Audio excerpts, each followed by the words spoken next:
Buen día para todos. Bueno, en un día conmigo un poco complicado, de mucha lluvia, muy complejo, así que acá estamos ya por arrancar. La verdad es que lo primero que haría es devolverlo en este caso, Bien. para no tener los problemas que está teniendo. Bien. Algunos me dicen ahí, ¿qué? Pero sí, Porque, claro. viste que hubo muchas especulaciones, hay mucha gente que lo que decía es, a ver, primero que no había un delito, esta mujer hoy está siendo investigada porque entre otras cosas hizo más de 60 transferencias a familiares, compró un auto usado en 2014, compró una mochila de baño, lo que también creo que habla de... Sí, compró muchos electrodomésticos porque es una mujer que la verdad que estaba esperando una cuota alimentaria de 8.000 pesos y de golpe se encuentra con esa cantidad de dinero. Y bueno, hay muchas transferencias. Así que ahora también es como un caso excepcional, ¿no? Hay que encontrar... el molde, ¿no?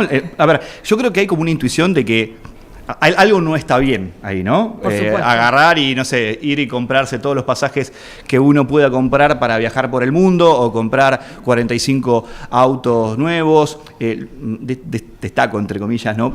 Que hizo muchas, aparentemente, por lo que ella manifestó, transferencias para ayudar a sus familiares, pero bueno, claramente hay cuanto menos, también lo podemos hablar cómo queda eso, yo creo que un abuso del derecho, porque es cierto, recibió una suma, pero a las claras nadie puede utilizar algo que sabe que no es de uno, más esa sospechosísima suma de dinero, ¿no? Una transferencia, casi un Papá Noel, digamos. Claro. No hay otra posibilidad de interpretación.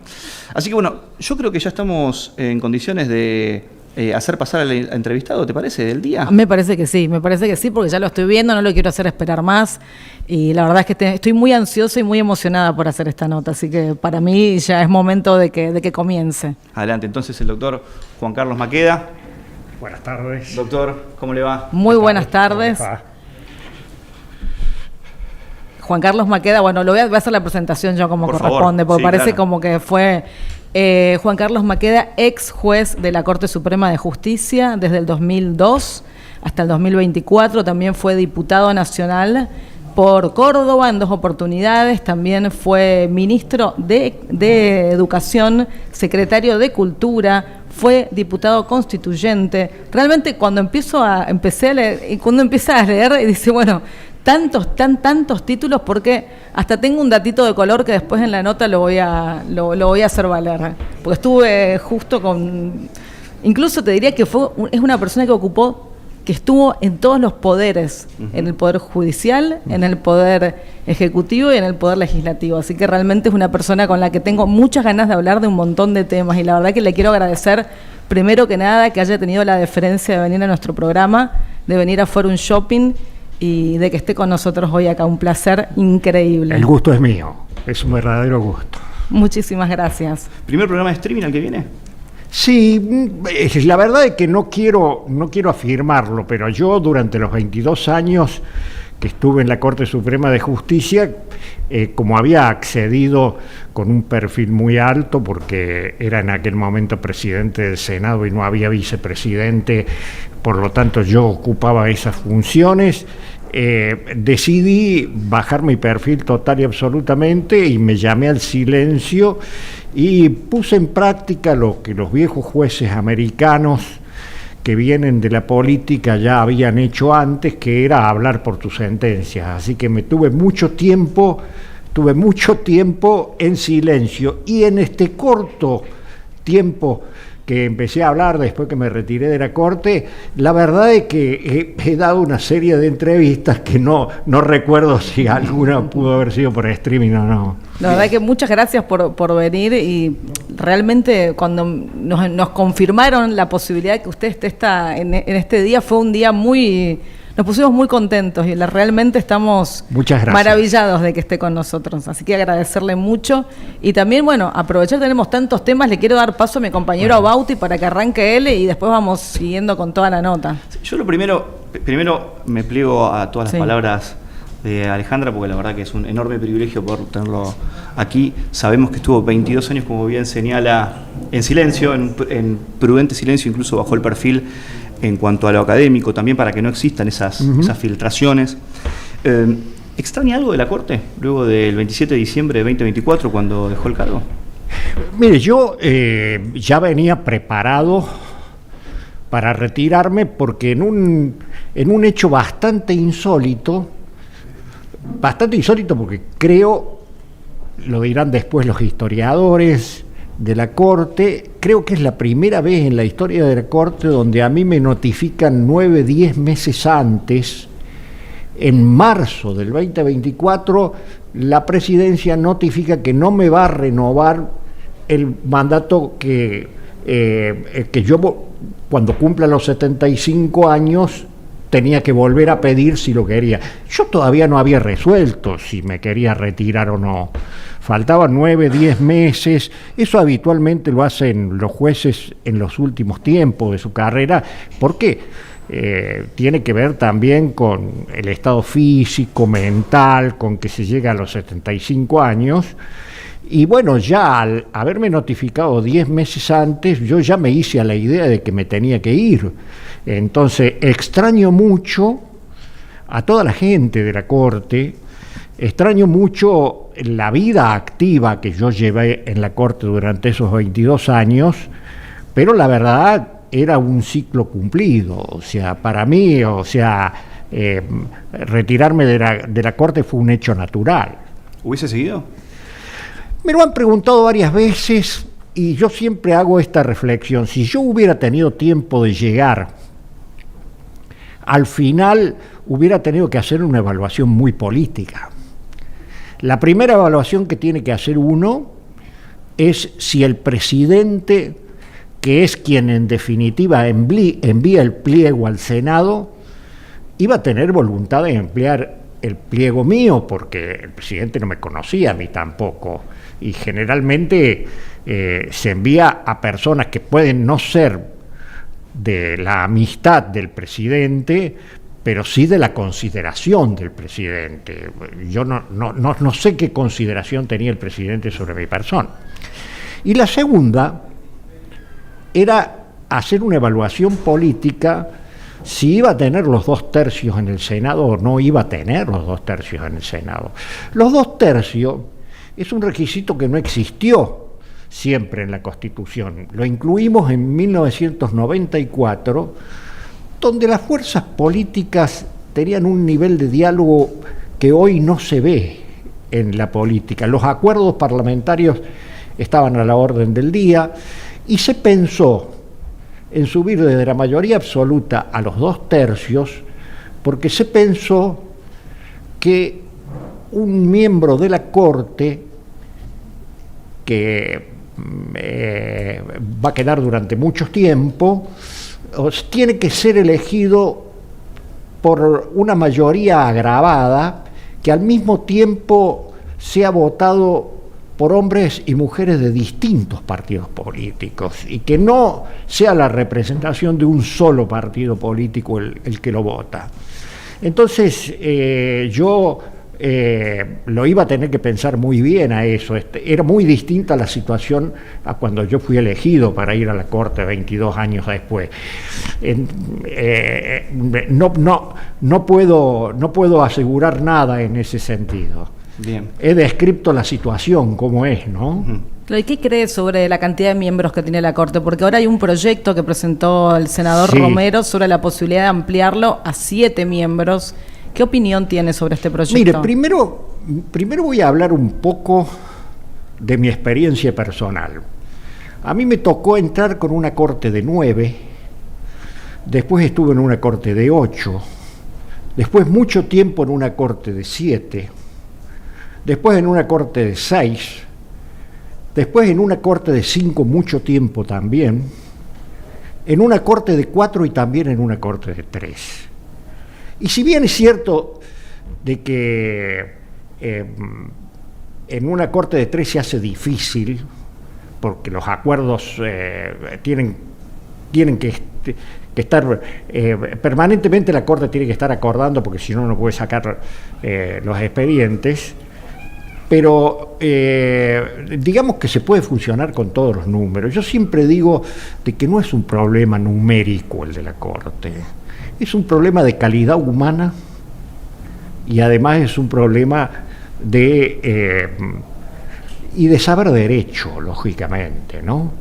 Me cuesta decir estas cosas porque realmente a veces se piensa, y equivocadamente, que aumentando los miembros de la Corte se va a aumentar la dinámica de los expedientes, y es todo lo contrario, porque un expediente entra a la Corte Suprema por mesa de entradas, la mesa de entradas le da un giro a la secretaría correspondiente, esa secretaría ve el expediente, hace un informe, y ese informe recorre todas las vocalías de los ministros. Entonces, cuanto más ministros sea, más tiempo va a demorar el expediente, sobre todo cuando son expedientes complicados.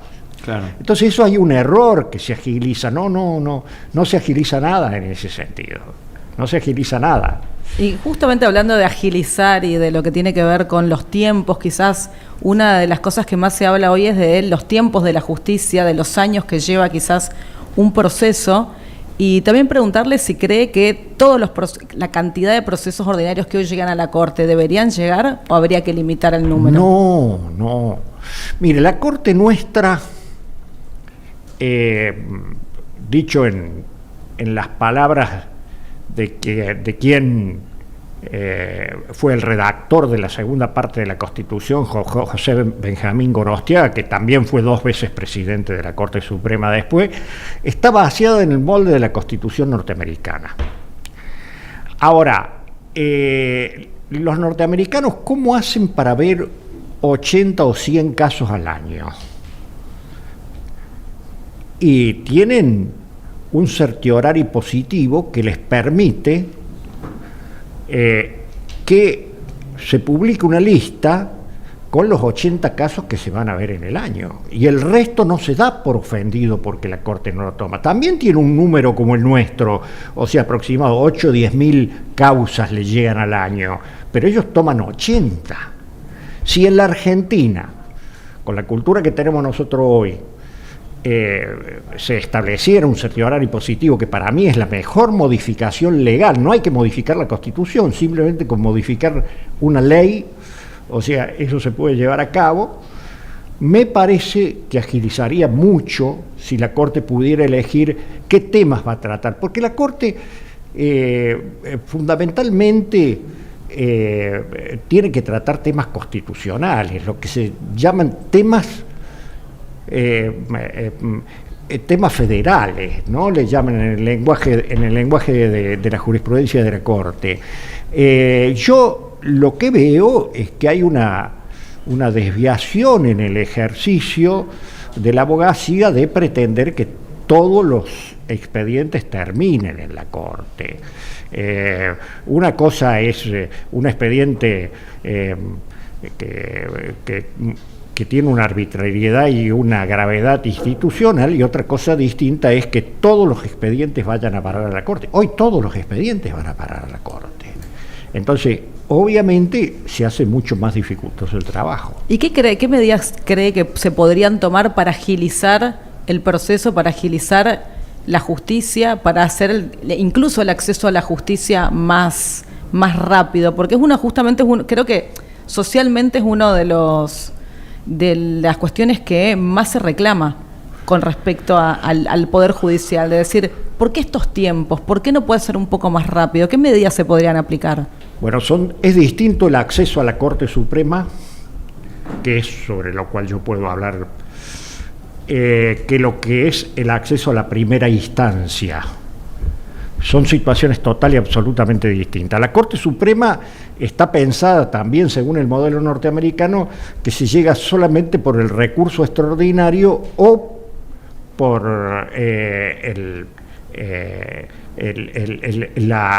la atribución constitucional de la Secretaría de Originarios. Son los 2 ámbitos que se llega a la Corte Suprema. Eso no se puede hacer otra cosa si no se cambia la Constitución. Y yo creo que está muy bien. Es el modelo nuestro. Ahora, si usted me pregunta qué es lo que yo pienso con respecto a la justicia en general, sí, y a la primera instancia, ya no comprometo a mis 22 años en la Corte en este sentido, sino a lo que yo pienso. Yo creo que hoy está instalado un nivel de conflicto en la sociedad tan grande, que no es solamente en la Argentina, sino que es en el mundo, que han quedado de lado las viejas, no eran para nada viejas cuando se empezaron a implementar medidas para encontrar una transacción en medio del pleito. Esto que parece tan natural, que hasta está incluido en algunas leyes procesales, como en las viejas leyes procesales laborales, que es los acuerdos de parte, hoy ya nadie los tiene en cuenta. Hoy es un trámite simple. Y yo creo que esto tiene que ver con la cultura de la sociedad. Hoy hay una cultura muy confrontativa. A pesar de que siempre hay problemas de acceso a la justicia, pero la verdad es de que habría que evitar ir a la justicia por estas causas menores. O sea, habría que diseñar lo mejor posible ámbitos donde las partes con un mediador, o sea, se pudieran poner de acuerdo. Eso es un mecanismo muy común que en la legislación laboral argentina de la década del 40 era obligatorio, y sin embargo se ha ido perdiendo con el tiempo. No hay vocación de acuerdo, se está perdiendo la vocación de acuerdo total y absolutamente. Por eso yo creo que hay que encontrar una instancia previa como la que existe hoy, pero que sea parte de, digamos, con una cultura por parte de la abogacía y también de las partes, de creer de que un acuerdo es mejor que un largo juicio. Hablando de acuerdos, justamente el acuerdo para que un miembro o una persona propuesta para la Corte eventualmente llegue a la Corte. No hay mujeres hoy en la Corte Suprema. No hay. ¿Debería haber mujeres en la Corte Suprema? Sí, por supuesto. ¿Y de qué depende eso? Eso depende de que la proponga el presidente y que el Senado con 2/3 apruebe el pliego. Me refiero a, en general, estuvieron resonando más hombres que mujeres. Sí. ¿Cree que una mujer le daría una impronta distinta a la Corte? Bueno, a mí me tocó trabajar con 2 mujeres en la Corte de 7, con Carmen Argibay y con Elena Hayton de Nolasco. Mi experiencia es muy buena con las 2, ¿no? O sea que yo soy absolutamente favorable a la incorporación de mujeres a la Corte Suprema y a todas las instancias de los tribunales inferiores. Bien, habló justamente que una de las cuestiones que extrañaba de la Corte era a la gente. ¿Sigue teniendo trato con quienes son actuales miembros y fueron sus compañeros? Sí, pero poco, trato de no molestar. Yo sé lo que es la vida interna de la Corte después de 22 años. Entonces, uno trata de no molestar, ¿no? Tengo una relación social hoy con ellos. Bien. Y de amistad. Bien. ¿Y cómo son los días de Juan Carlos Maqueda fuera de la Corte? Bueno, son muy activos porque he tenido la suerte de tener muchas invitaciones, no solamente a los medios de difusión, sino también a universidades o a organizaciones intermedias para dar charlas sobre mi experiencia. Entonces son realmente muy activos. No estoy jubilado para nada. ¿Levina fue el último fallo que firmó? No, porque fue el último día que firmé fallos. Claro. ¿Cómo fue la cocina yo creo que de la democracia a esta parte, probablemente sea uno de los fallos más importantes de cara al futuro, al menos de los procedimientos, ¿no? Recién hablábamos justamente de la dilación, creo que tiene inexorablemente un vínculo con eso. ¿Podrá contar un poquito de cómo fue la cocina del fallo Levinas y si proyectaba? Es una cocina que tiene 10 años. O sea, desde el año 2015... en el fallo Bazán, creo que se llamaba, donde la Corte empezó a marcar claramente que la Constitución reformada en 1994 establecía la autonomía plena de la ciudad de Buenos Aires como ciudad federada, y le daba un reconocimiento a través de la elección de su jefe político, que era el jefe de gobierno, y de su legislatura, y al mismo tiempo le daba facultades de legislación y de jurisdicción. Y obviamente nosotros interpretamos eso en 9 fallos, y esa es la verdadera cocina de Levinas, que es un fallo muy importante, pero no es el más importante que el de la Corte. Lo que pasa es que tuvo mucho volumen de discusión internamente en el Poder Judicial. ¿Se lo imaginaba eso?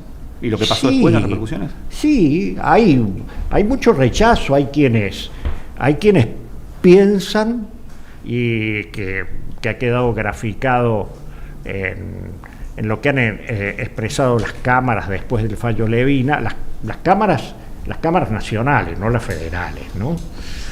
Las cámaras nacionales han tenido un rechazo total y absoluto porque se cree que la reforma constitucional del 94 no incluía la transferencia de la justicia nacional a la Ciudad Autónoma de Buenos Aires. Bueno, a mí me tocó estar en esa situación, entonces en ese sentido puedo decir lo que se vivió, y obviamente para nosotros era la transferencia de la justicia nacional a la Ciudad de Buenos Aires. Claro, usted formó parte, fue constituyente en esa reforma del 94. Sí, Hay sí. varias instituciones de las que se hablaron y algunas que no fueron llevadas a cabo. Sí. ¿Sería necesaria una nueva reforma para poder poner o para poder calibrar ciertas cuestiones que no se pudieron hacer a casi 30 años ya de la reforma? En ese sentido, siempre ha habido 2 bibliotecas muy marcadas, ¿no? Quienes dicen a la Constitución hay que reformarla a lo mínimo y hay que cumplirla a lo máximo, y quienes dicen, ya desde Thomas Jefferson en Estados Unidos, que decía cada generación debe tener su propia Constitución, ¿no es cierto? Bueno, yo creo de que si hoy claramente se explicitan cuáles son los puntos a reformar y hay acuerdos políticos, pero con esta diferencia que hay en el ámbito político, pensar que pueda haber acuerdos para una convención constituyente, no solamente acuerdos preconstituyentes, sino acuerdos en la constituyente, y para ver qué cosas se deben realizar, y me parece que estamos muy lejos. Primero de eso, tenemos que creer en el diálogo, tenemos que creer en la palabra empeñada, tenemos que creer en la concertación, tenemos que creer en la concordia también, ¿no? O sea, y todo eso es lo contrario de lo que se ve en el ejercicio de la política hoy en día. Entonces, ¿de qué nos sirve a nosotros en este programa desgranar los temas que en una de esas se podrían funcionalizar más, o al mismo tiempo integrar más, o como dice usted, pasaron más de 30 años? Si realmente las voluntades políticas no están de acuerdo para llevar, el acto constituyente es un acto de voluntad política. Es un acto de voluntad política que se convierte en jurídico en el momento en que se sanciona la reforma de la Constitución, pero es un acto de voluntad política. Sin duda alguna, justo hablando de la reforma del 94, la creación del Consejo de la Magistratura. Hoy creo que el tema del día tiene que ver con la recusación de la jueza. Si bien lo voy a meter en un tema en el que usted realmente no tiene, digamos, ningún tipo de injerencia, sí me parece que me gustaría conocer su opinión sobre lo que está pasando hoy en el caso del juicio de Maradona, que la jueza Julieta Makitach la han recusado. Esto acaba de pasar hace aproximadamente media hora. Fue recusada por hacer un documental sin la autorización del resto del tribunal y de una manera subrepticia, digamos. Mire, yo le voy a contestar la pregunta. Sí. Pero primero me gustaría hacer una aclaración. Cuando uno pasa el tiempo que yo pasé en la Corte Suprema, se vuelve mucho más prudente con el análisis de las causas en las cuales no ha visto el expediente. Esto quizá ya lleve a una deformación profesional. Yo le voy a contestar, Sí. pero con la misma o menor información que la que tiene usted. O sea que lo mío no tiene un valor realmente, porque yo no he visto el expediente, no he estado en la audiencia, no he escuchado, no he conocido nada, simplemente lo he conocido por los medios de difusión masiva. De acuerdo a los medios de difusión masiva, obviamente ha habido por lo menos un exceso, un abuso de poder de parte de esa jueza, y si no, como mínimo, puede haber habido, no me animo a hablar de delitos porque no he visto el expediente, ni cosas por el estilo, pero a mí me parece que el código, no conozco en detalle el código de la provincia de Buenos Aires hoy, pero me imagino que debe tener lo mismo que el Código Procesal Civil Nacional, la posibilidad de excusarse por razones, digamos, por razones elementales,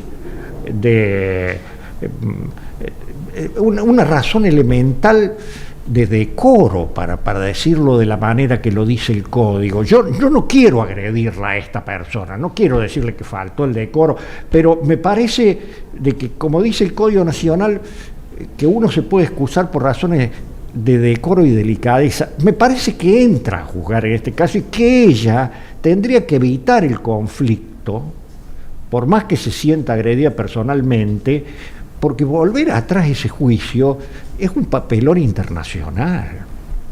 Entonces hay que seguir adelante con ese juicio. Está en los ojos del mundo mirando cómo murió Maradona, para detenerse en un video que se hace hacer una jueza, que por otro lado realmente nada más alejado de la vida de un juez, ¿no? ¿En qué sentido? Y un juez que se haga hacer un video sobre un juicio. ¿Usted conoce algún otro? Yo no conozco ninguno. Acá el juez es usted igual, así que... Claro, yo no conozco ninguno. No, es que justamente es una cuestión sin precedentes, porque uno podría pensar que podría haber un documental posterior a la realización del juicio, no durante la realización del juicio, porque se empieza a dudar de la objetividad de la actividad de la jueza durante el juicio. A mí me ha tocado ver, por ejemplo, cosas muy interesantes, como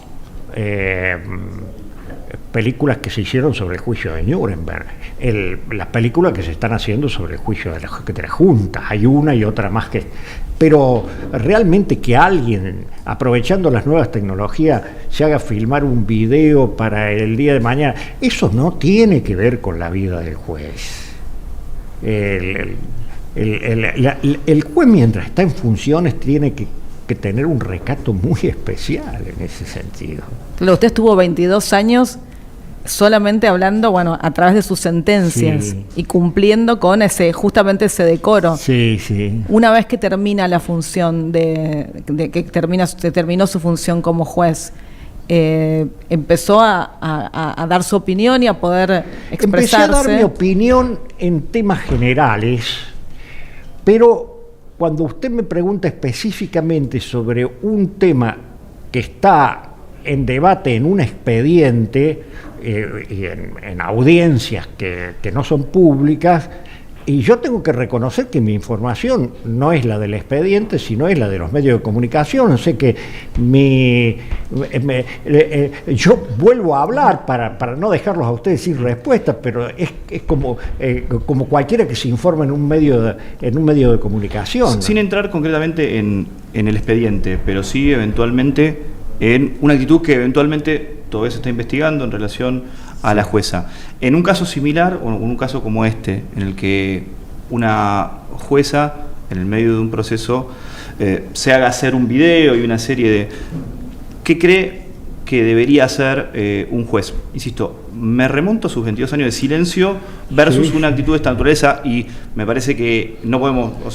Yo es ya importante, se lo dije recién, yo creo de que existe en el código la forma de apartarse del expediente, la forma de excusarse, que es a través del decoro elemental decoro que uno pueda tener y la delicadeza en ese sentido, ¿no? ¿Cómo es y cuánto afecta la vida de la justicia y eventualmente la vida de la Corte los medios de comunicación?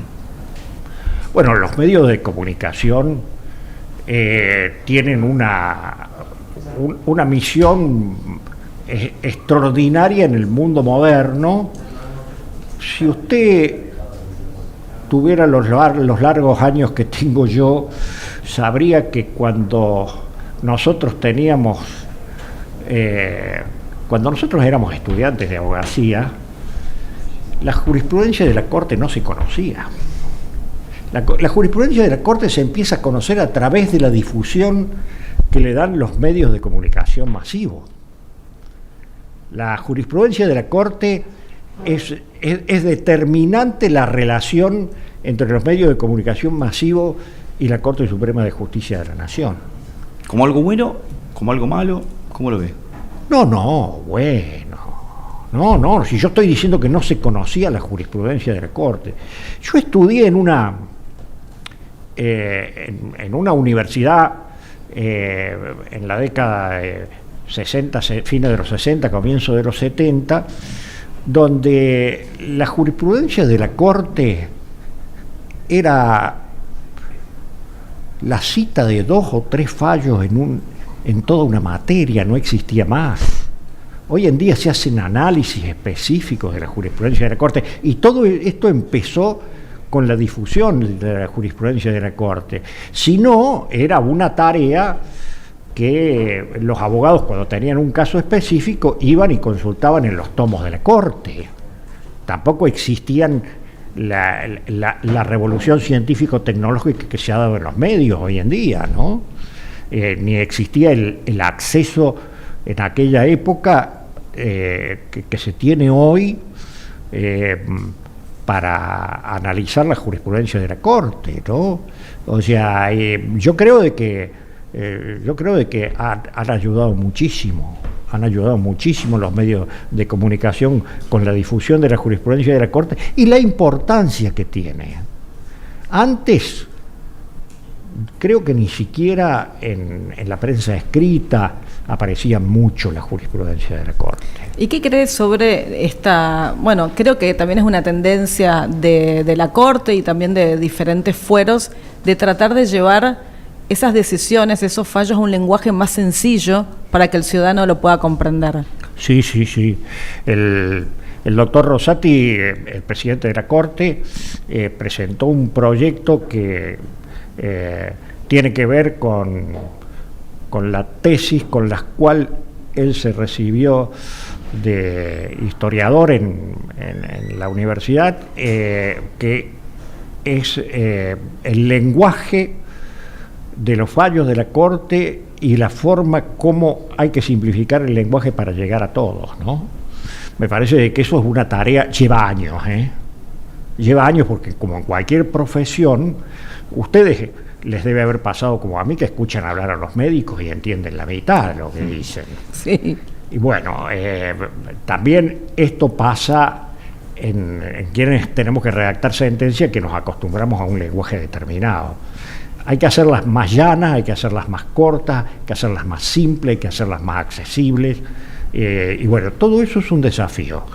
Y para eso se tienen que ir preparando las nuevas generaciones. En ese sentido, usted que estuvo 22 años en silencio, ¿cree que remontando el tiempo atrás, o si fuera ahora, ¿no?, miembro de la Corte Suprema, modificaría eso del silencio, tal vez hablando a cámara? No. Como sucede en otros países. Hoy está sucediendo que hay jueces, incluso del Tribunal Superior, explicando fallos a cámara, ¿no? No, bueno, aquí también mis colegas han ido a los medios de difusión masivo y han hablado, y lo siguen haciendo hoy en día. Era yo el que no lo hacía, porque venía con un perfil político muy alto, ¿no?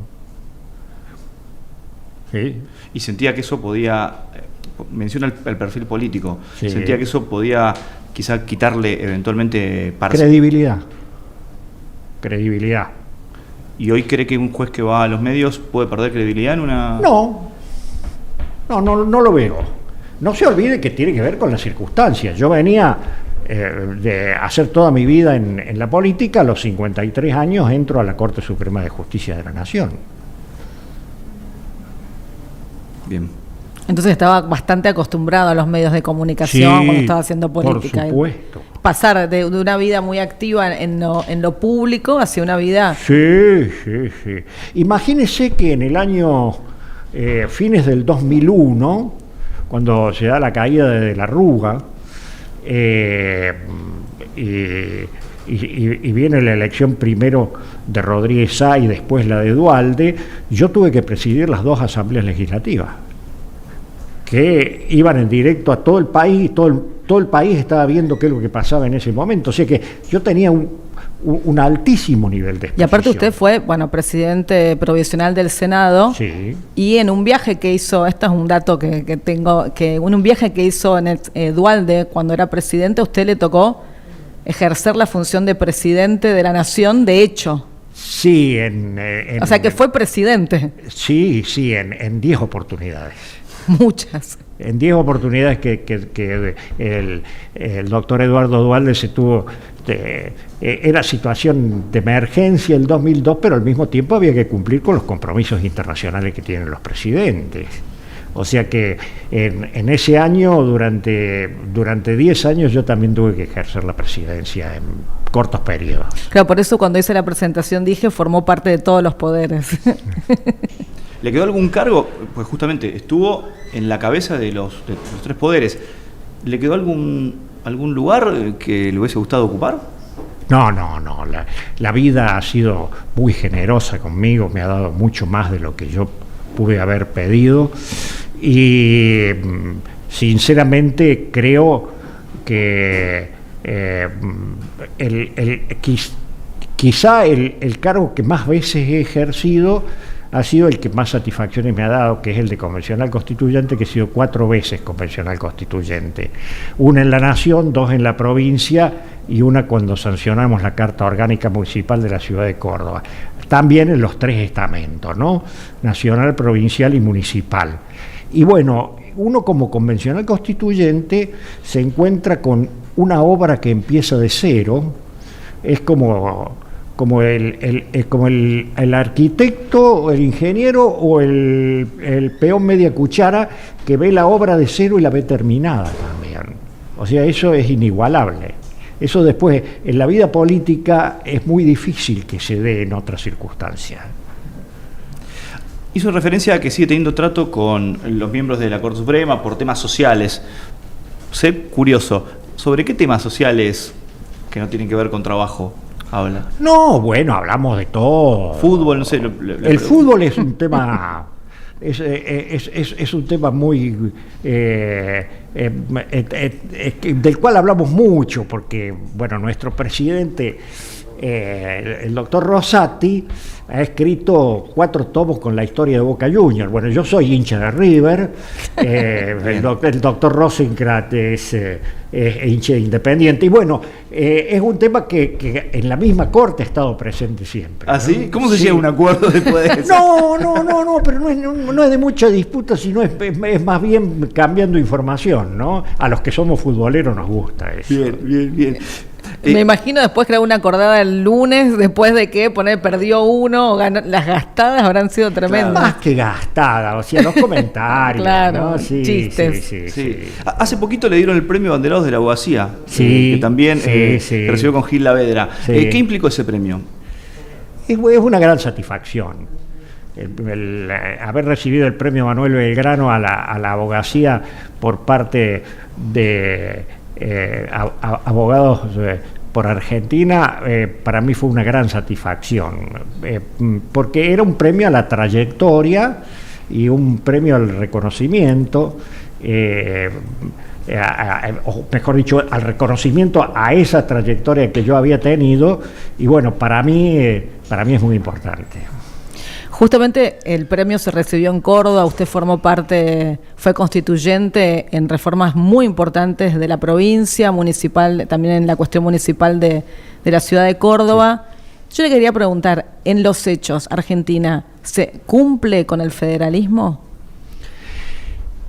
Mire, me voy como quizás de tema, pero bueno, eso sí formoseña, hay por esas cuestiones es como un debate que constantemente en el que estoy involucrada. Mire, es una lucha permanente, una tensión permanente entre el centro y la periferia, que no solamente se da en Argentina, porque, bueno, en España hemos visto lo que es el problema de las autonomías, que si bien ellos no llaman federalismo, pero son disputas más fuertes que las que tenemos nosotros todavía.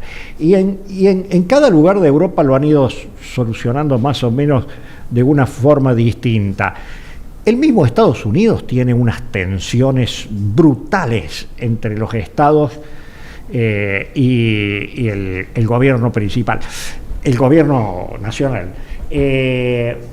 Una de esas tensiones se ha dado con el tema del aborto en Estados Unidos.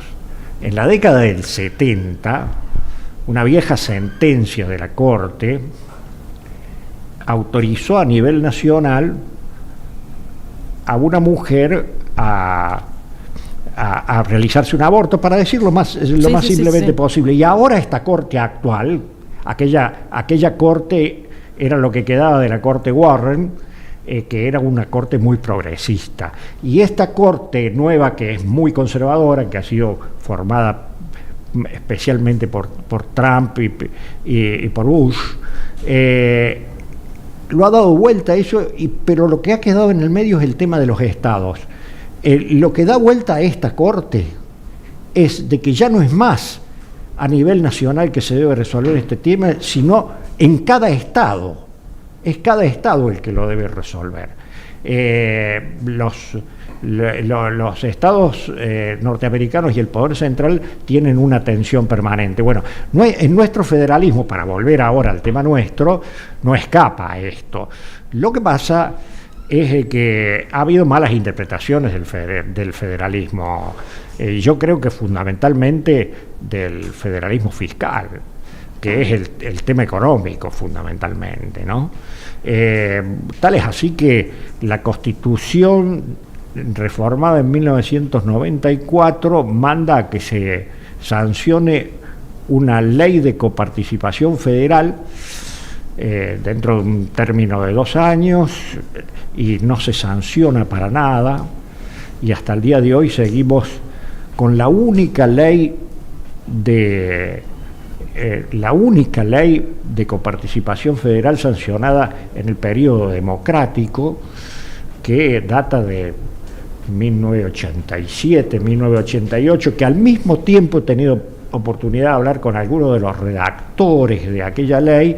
Tomaron el modelo que venía de antes de la dictadura militar, que no era ni siquiera una ley, era un decreto, porque si hay algo que es difícil es que las provincias puedan llegar a resignar, algunas en función de otras, algo de la coparticipación, que es lo que permite la vida básicamente de la provincia, ¿no? Claro, porque justamente la ley de coparticipación es una de esas reformas que no se pudieron llevar a cabo y pasaron casi 30 años desde el 94. Y uno se podría, porque, a ver, generalmente cuando asume un nuevo gobierno se esboza la idea de disputar o de ver de qué manera se puede llevar a cabo esta reforma, que finalmente no terminó ocurriendo. Sí, lo que yo no estoy de acuerdo es que se quiera sacar de la Constitución, como lo he escuchado en algunos, que ellos tendrán sus razones, pero yo no estoy de acuerdo con que se quiera sacar de la Constitución el mandato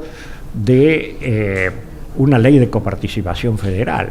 O sea, porque ese es el elemento que le permite vivir al federalismo argentino económicamente. Claro. Qué interesante. Un tema que también estuvo en la agenda de la justicia, ¿no? La coparticipación. Sí, claro. Y creo que todavía... Y también la coparticipación fue uno de los casos, de los fallos más importantes también de los últimos años con respecto a la ciudad. Fíjese, en la época en que yo estaba en la política, no había había mucha confrontación entre las provincias y la nación, pero no había juicios donde se demandara a la nación por falta de cumplimiento de la coparticipación federal. Y bueno, ese hecho se dio por primera vez con una demanda que empezó con Santa Fe en el año 2008, y la Corte resolvió en el año 2015 Santa Fe, Córdoba y San Luis. Esa es la primera vez que la Corte resuelve sobre la coparticipación federal. O sea que hasta ese momento se venía acordando entre las provincias y la nación. Había un nivel de diálogo y de acuerdo que era muy superior, muy superior. Ahora, obviamente la Corte está tapada de casos, pero tapada de casos de incumplimiento de la coparticipación federal. Lo veo particularmente preocupado por el tema de los acuerdos, ¿no? De la sociedad Sí, y los acuerdos, ¿no? Sí, yo creo firmemente en el diálogo. Creo que cuando no hay diálogo la política no prospera. Y el diálogo es el camino al acuerdo. Y yo creo que los acuerdos políticos que han querido ser estigmatizados muchas veces son los que permiten hacer las grandes reformas en los países. La reforma de 1994 se pudo llevar a cabo por el Pacto de Olivos entre Alfonsín y Menem. Si no hubiera estado el Pacto de Olivos no se hubiera podido llevar a cabo. O sea que yo creo en los pactos, creo en los acuerdos, creo en el diálogo político, creo en los compromisos, creo en la palabra, y veo que hoy eso no está muy de moda, que digamos. ¿Cómo seguir después de eso, no? Ya nos quedan 6 minutos, la verdad que... la verdad que me podría quedar horas y horas, porque todavía me quedan un montón de cosas que preguntarle. Vos, Bauti, no sé, tampoco te quiero... No, yo estoy para quedarme, pero va a venir en breve Fernando Carnota, así que... Sí, pero para terminar, ¿sabes qué? Me quedé con una pregunta que se la quería hacer y fuimos charlando y bueno, la charla se fue yendo por otros lugares. ¿Cuál cree que es el fallo más importante en el cual le tocó decidir? Yo he dicho antes de ahora cuál es el más difícil que me tocó, que no es el más importante. El más difícil porque no se le puede dar nombre porque tiene iniciales solamente. En el caso, el más difícil era el caso de un hombre que era un empresario en Neuquén, soltero, grande, que tiene un accidente de tránsito y queda queda en estado vegetativo. Yo la verdad que no manejo el lenguaje de los médicos. Lo que nosotros llamamos queda en estado vegetativo, o sea, no habla más, no puede ni siquiera comunicarse mínimamente con nadie, hay que darle de comer por una sonda. Los hermanos se presentan y piden que se termine con el padecimiento y el sufrimiento de este hombre. Cuando llega a la Corte tenía 20 años eso. Y la Corte finalmente decide a favor de los hermanos. Que el problema serio era la legitimación. Si hubieran sido los padres no hay ningún problema, si hubieran sido hijos no hay ningún problema, si no hubieran sido esposa no hay ningún problema, pero eran los hermanos. Y bueno, después que se pasan esos límites de justificar la legitimación, que es lo que más nos demoró, o sea, el día que sale el fallo, después de 20 años, este hombre muere de causas naturales antes de que se lleve a cabo el fallo. Es una cosa muy rara, ¿no? La verdad que sí. Muy rara. Sí. No les sabría decir cuál es el fallo más importante. Creo que tenemos muchos fallos importantes. Y depende también en qué materia, porque los hay en materia institucional, los hay en materia laboral, los hay en materia jubilatoria. Cada materia tiene su propia jurisprudencia. No me animaría a jugarme por una. Me imagino que son muchos. Y como ya se nos está haciendo la hora, tenemos que terminar. Agradecerle nuevamente su presencia aquí. Realmente un placer No, muchas gracias a ustedes. La verdad que un placer tremendo y la verdad que fue una charla en la que me podría quedar horas porque escucharlo realmente es un placer. Bueno, muchísimas gracias, les agradezco mucho. Yo les agradezco mucho, para mí también fue un placer estar con ustedes. Muchas gracias. Muchas gracias. Y encima justo uno de los temas que dijo que le resultó uno de los más complejos es un tema de derecho de la salud. A mí particularmente ese tema me parece súper actual. Creo que todavía, a ver, lo que tiene que ver con la muerte digna, con la eutanasia, con el fin de la vida, creo que son temas que todavía no están resueltos. Así que, nada, qué interesante cómo incluso desde la Corte se marcan esos temas de los que se sigue hablando durante años y años y años, con absoluta actualidad, ¿no? La verdad que sí, y de verdad escuchar, pudimos hacer un pequeño repaso de un montón de fueros, de cuestiones, de diferentes temas que la verdad que, te digo, todavía podría estar muchas más horas escuchando y preguntando todavía porque, como te digo, me encanta poder tener. Cuando empecé a estudiar Derecho no me imaginé que iba a llegar el momento de hacer esta nota, así que me es sumamente gratificante. Un enorme privilegio y como bien vos dijiste, Ale, creo que podríamos haber estado hablando durante horas y horas y horas de fallos y demás, así que bueno, se van a seguir repitiendo en Forum Shopping este tipo de conversaciones. ¿Tenemos tiempo para hacer un avisito sí, para por supuesto. los colegas? Claro que sí. Hay dos actividades muy interesantes, o en realidad tres actividades. Mañana, por ejemplo, a las 17:30 hay un ciclo de reuniones abiertas en el Instituto de Derecho Administrativo y el Instituto de Derecho de la Ciudad de Buenos Aires, que presentan un libro que es La reforma en los regímenes de derecho administrativo a partir de ley bases. Esto ocurre en Corrientes 1455 desde las 17:30. El jueves a las 17 hay un taller para nobles abogados en relación a despidos masivos en la empresa, un tema del que estuvimos justamente tocando tangencialmente. Y ese mismo jueves a las 18 horas también hay un after jurídico a partir del rótulo de derecho de familia y sucesiones, aspectos prácticos, que no sé si ya entramos, pero creo que había una consulta. Teníamos consultas, pero sí, ya nos queda poco tiempo. Estamos al límite, ¿no? Todas las consultas que quedaron las respondemos la semana que viene, porque tenemos, por supuesto, mucho más de Forum Shopping. Para el martes que viene a las 17 horas, Bauti, estamos acá en vivo por live streaming. Estamos acá en el patio de comidas del Shopping Abasto, saliendo en vivo, bueno, saludamos, hay un montón de gente. Así que agradecerles a todos. Fue un programa magnífico, así que gracias, Bauti, por haber estado con nosotros. Gracias a vos. Y a todo el equipo. Tenemos que saludar a Nico Resco, me están diciendo cerrar. Marinito Amato, bueno, voy a Nacho cerrar. Viglieri, los chicos de Love Streaming también. Sí, a toda la producción, por supuesto, a Juan Carlos Maqueda, y vamos a sacar una fotito como corresponde. Así que les agradecemos mucho. Nos encontramos el martes que viene a las 17 horas acá en vivo en Love Streaming.